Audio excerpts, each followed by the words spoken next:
Sei ein Malbienchen und mach mit.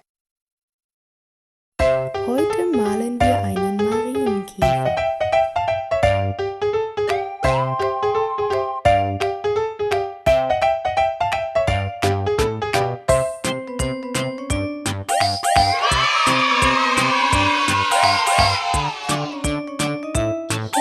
Viel Spaß beim Malen.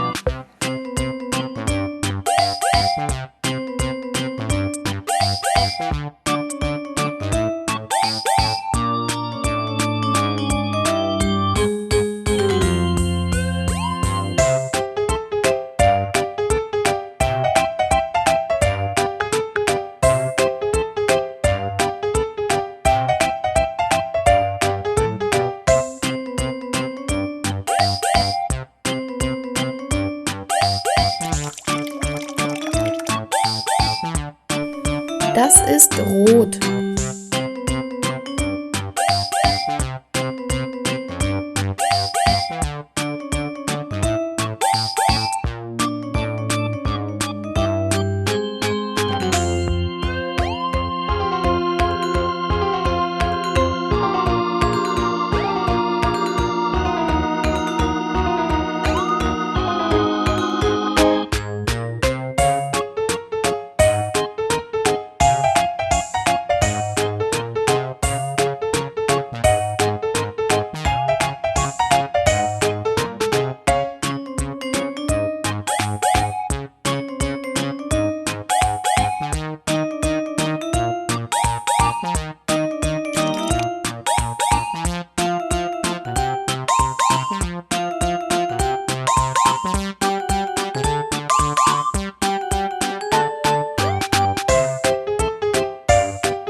Der Marienkäfer ist ein Insekt.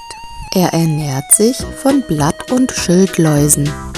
Es gibt verschiedene Arten von Marienkäfern mit unterschiedlich vielen Flecken.